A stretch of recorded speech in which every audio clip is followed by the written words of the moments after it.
I do want to talk briefly about the Farmington Canal Heritage Trail. As many of you are aware, the first bidding package for Phase 4 in New Haven was a little ill-conceived, and they got bids that were just way off. What they've done, according to the folks I've talked to, is they've substantially changed it in the sense that a lot more bidders can now bid on it. That was part of the problem originally, my understanding. And they've changed some of the parameters as well. I believe it's going to bid like now, or in the next week or so. Out east, the airline trail, we're still looking for support. That's mostly in the hands of Deep right now for resurfacing a couple of pieces. I did author a letter to Deep, and which is making its rounds, and hopefully we'll get an answer from them. But the other thing that you need to know, and this is being bandied about at very high levels of DOT, is they are still trying to concoct a maintenance plan for the state for trails. And I periodically get an email from various people at DOT. At one point, boy, probably 2 years ago now, I was asked for a detailed project list of trails that need to be rebuilt, and I gave them that, and I don't know where that went. but I just want you to know that that's in some kind of process.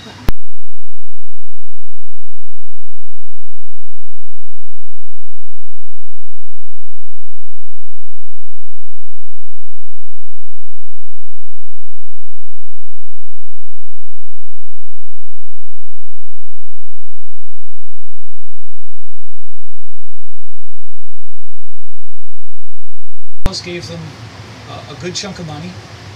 It may not be exactly enough, but it's a good chunk of money to get the bulk of that design done. And so that's in process right now. Moosa Valley Trail, 6.1 miles, is still in design, although it's rapidly approaching 100%. And the only problem with that is that that was going to be funded with Connecticut bonding money, which no longer exists. So it's being put on the federal TAP list. So look, I think transportation was all on tolls, and tolls died. Right. And the program is in turmoil. It's on a complete downsizing and reorientation. Frankly, the department has morphed very quickly toward a highway department and not a multimodal department. Oh, really? Oh, yeah, very quickly. And with people like me gone and my deputy gone and now Tom Mazier is gone, the influence, particularly around bike ped, just doesn't exist. The commissioner's a Metro North Rail guy, not a bike ped guy. And OPM is driving the agenda. So OPM, what's that mean? Office of Policy Management. The legislative advocates and leaders and bike ped advocate people who could push some buttons would be helpful to get the bond money out. Right. And I think that's the next step, is to use that, because the DOT is not influencing the agenda. They have virtually none. So it's really going to be getting to the governor's office and policy and management to get that done. The new bridge in back of Mackey's and Wyndham. Yay! And that's really cool connector.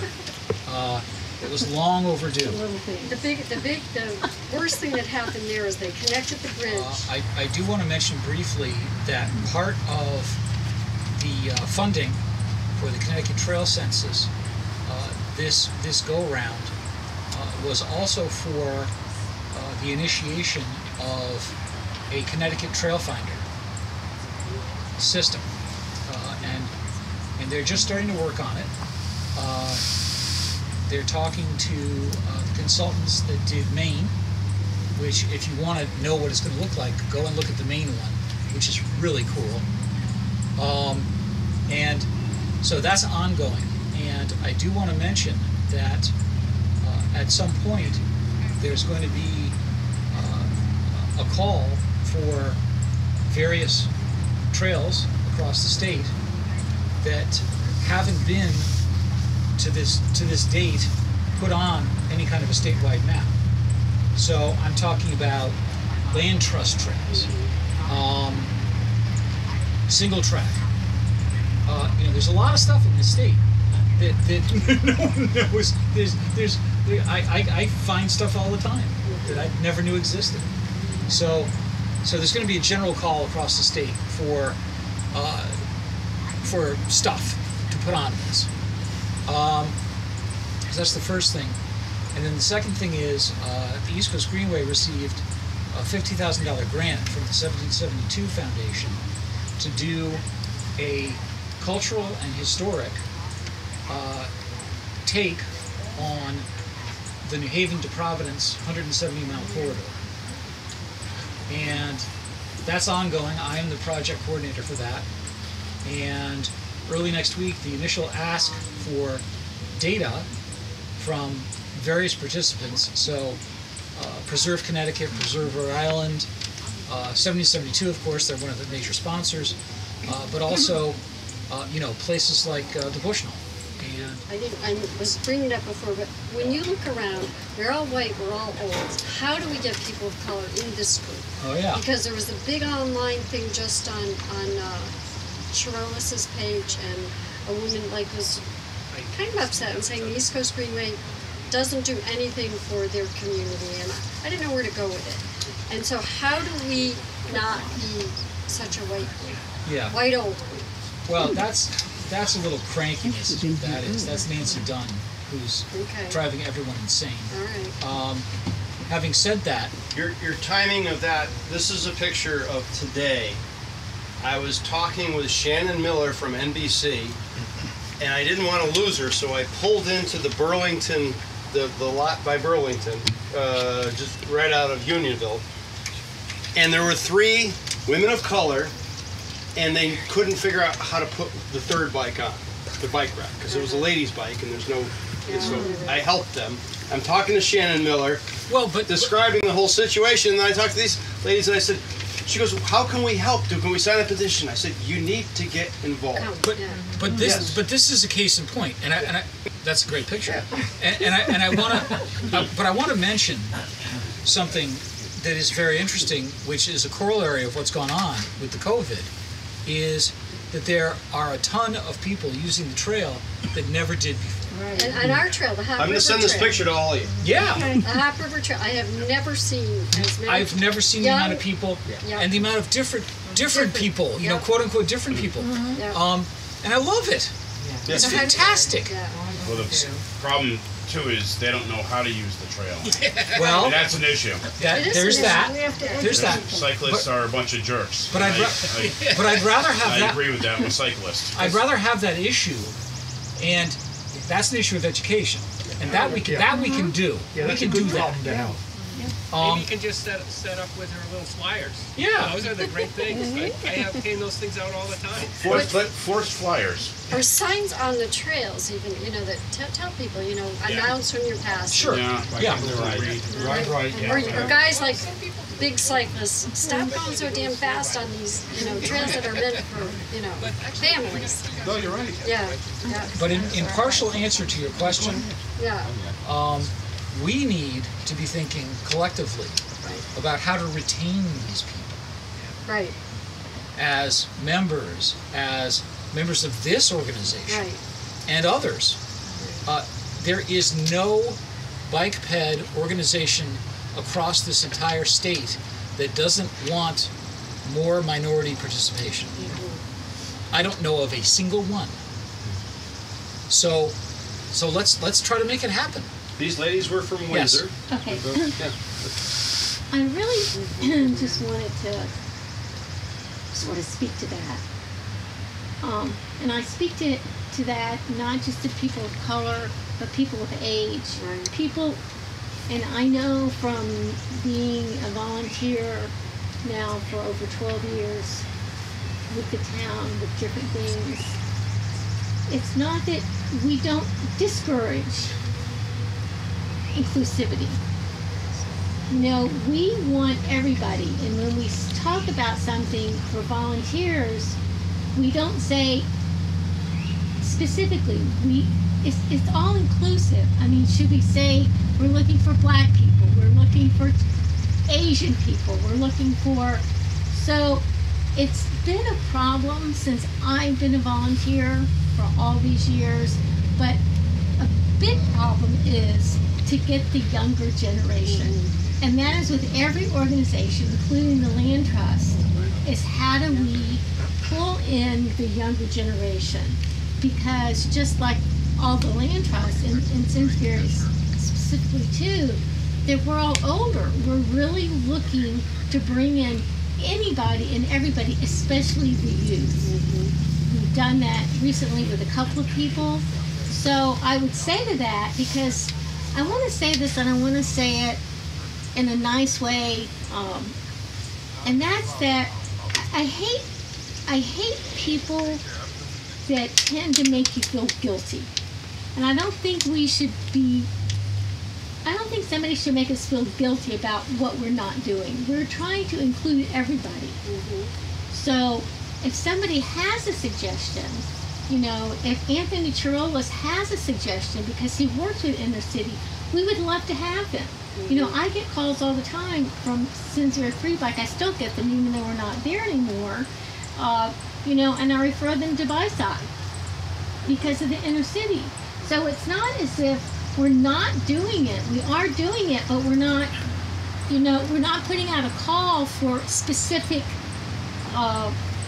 racial, you know, like I said. Yeah, but it takes a certain spark plug. And it does. So if somebody We've got Rob Dexter, and no other state has Rob Dexter, and we, you know, and we've got Bill O'Neill. I mean, there's a special group under this tent right here. Every single person I know in my heart is a spark plug, and that's why Connecticut seems to work the way it does. And it's just finding these. And we don't have Veronica Davis. She, correct me if anybody knows her name or if I've got it wrong, but she started a group in Washington D.C. called Black Women Ride. Right. Is that right? Is that so? But she is the most awesome speaker. Oh, yeah, she's fantastic. the most awesome energy. Yeah, I've she heard her can speak. hold her. She can hold people through lunch in Washington D.C. 1,000 people in a room. And she talks about white middle-aged guys in spandex. Well, that's another story. So, But that's a good point. Case in point, You need the my right- point is that yeah. I don't think somebody should make us feel guilty. That No. You're not. No, Not to no. feel guilty, It's but not how that can we're we not. figure out how But- And that's to what I'm make saying. people feel comfortable? I know that I don't. But my point is, I don't think we make people feel uncomfortable. I do. You I do? think so. Yes, I How definitely so? do. Just by being Being white? Yeah, Can yeah. if I think so. It's a tangent that's stuck with me for the last couple of months. We've talked about the Mackey's Bridge and the stuff going on on the airline up by Goodwin State Court. I'm from Windham County. We're the whitest county in Connecticut. The folks of color, Simsbury's pretty white. the folks of color tend to live in Windham and in a little bit in Putnam and Killingly. When the infrastructure for the hop and the airline, and the other end of the airline, doesn't allow you to easily get out of the city Yeah, connections. to get out. Connections are big. That's real important. I don't make too strong a point about it, but it's like I sit there and say, the fact that we have all the strings of pearls, but some of the clasps are real hard to deal with. It means that you don't get families, you don't get people, you don't get seniors, you don't get those people that go out every day and do that. And while there has been a change from what I've seen in my experience this spring, for the good, I want to bring more folks out. I want to make it easy for kids from schools that have a more diverse background. They need to be able to come quickly out of the places where they live and enjoy other stuff, and vice versa. So, I mean, that's. So, Diane, are you looking for ideas on how to accomplish this? Yeah. So Yeah. if we're bringing it up, saying, you know, what can we do here? Like for instance, Simsbury, and this is this is a topic a lot, by the way, in Simsbury, because we're a very white community. You know, we're not doing it. As a matter of fact, our town government is making great strides. We have a rainbow walk now because we want people to know we want them to be inclusive, and I think that's a good thing because it's saying, come to our town. We're welcoming you. So, and we're getting ready to, they're getting ideas to put up a banner on the street. So they want something positive so that people know that Simsbury, we're a town of inclusivity. So it's those kinds of things. So it could be something as simple as that, you know, maybe on our website or on our Facebook page to make a simple gesture. All I'm saying is that I mean, I can't agree more. I think it's awful that, you know, there isn't more inclusivity, but I don't think we're doing it intentionally, and I just don't want somebody to make me feel guilty about that. I don't think anyone should. No, That's no. And so, but that's how the do we thing. change it? That's the thing. Yeah, So yeah. that's what I'm saying. I'm saying a little bit at a time, and in Simsbury, I think is maybe a good example. Just with the two things we started, you know, with the Rainbow Walk, you know, putting up a banner. So maybe each individual town can start doing something small like Simsbury that. is already doing something, I think, that Yes. is very helpful. Yeah, And that is the grade school bike safety education. Yep. yeah. And Sue and I have been But working it's all that. white. Well, yes. Good point. We've got 169 towns in Connecticut. And Simsbury is a great model, and so is South Windsor, okay? What we need to do is take that and franchise it and get it out to all the rest of the towns. Because if every town in their elementary schools had bike safety education, you're going to hit everyone. You're going to hit everyone, white, brown, black, everyone, okay, Asian. Right. Because you've educated everybody, and you've got all these youngsters now who are clamoring to get out there and use a bike safely. And they're going to go to their parents, and that's going to get the parents involved, and that is inclusive. That brings everybody in. Sue was only in this role 18 months, basically, and we made a lot of progress with it. But the pandemic came along and chopped our plans for 2020. Right. Doggone it. Okay? But we really want to explode this thing and get it out to dozens more towns and then multiply that. And within a couple of 3 years, we want to be in every town in the state.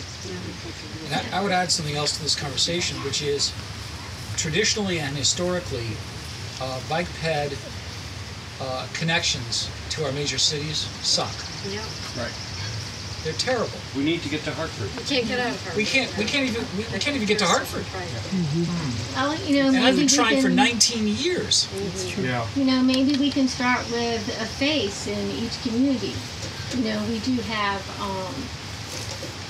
some people of color that ride, not as many because we don't have Simsbury free bike. When we had people, you know, coming and using our bicycles, we had total inclusivity of people that were renting, you know, getting our bicycles for free.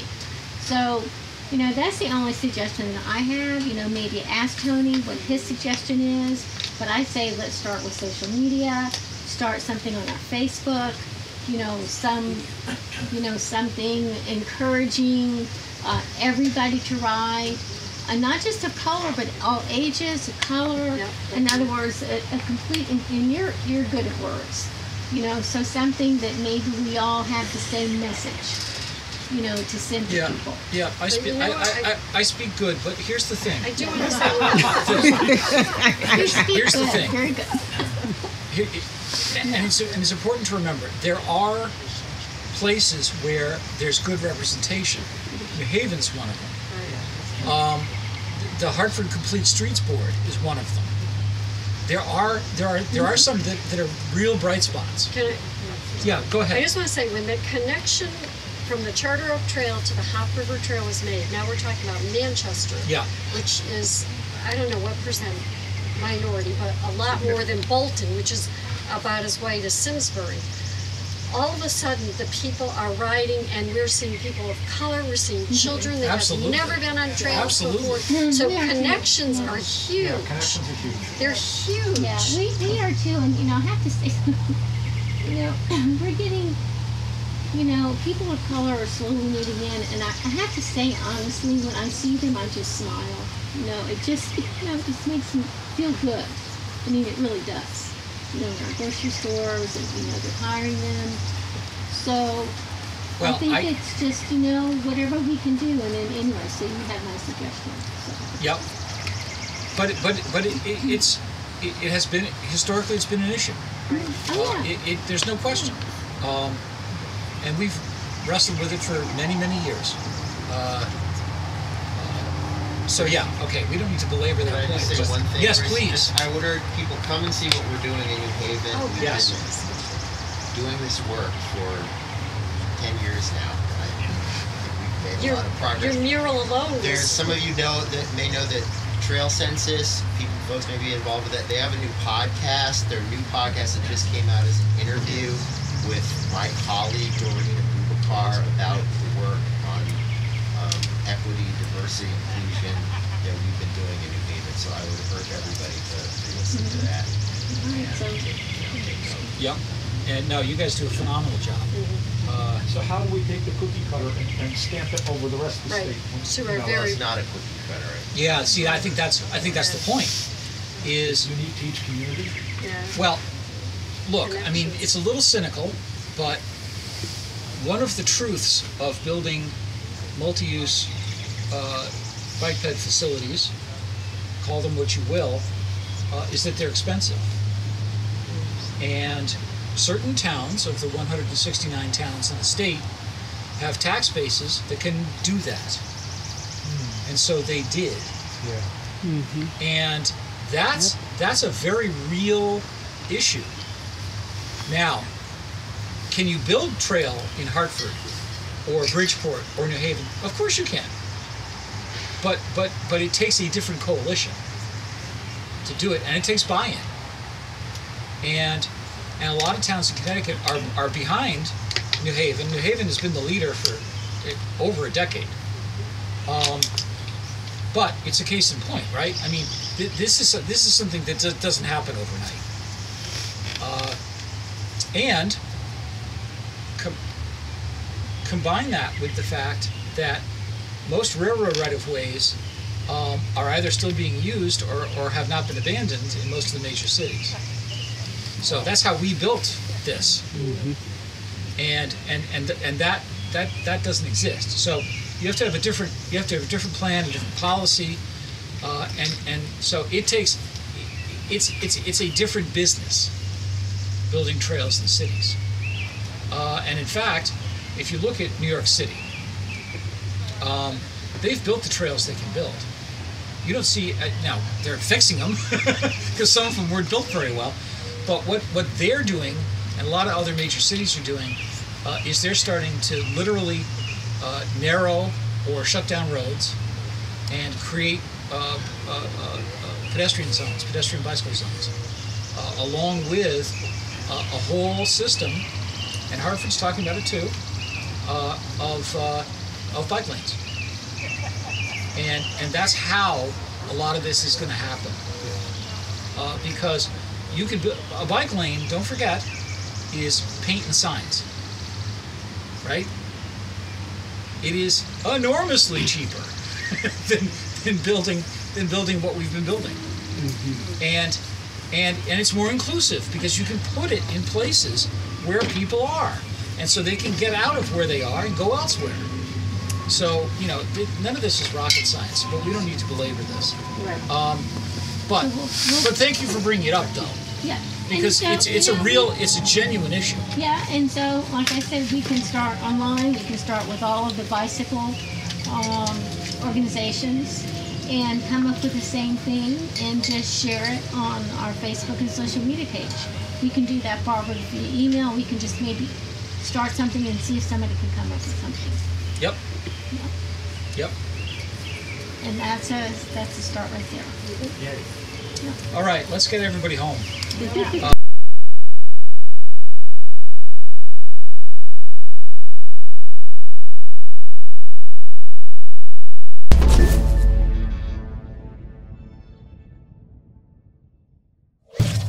Funding for Simsbury Community Television is provided in part by contributions from viewers like you. Thank you.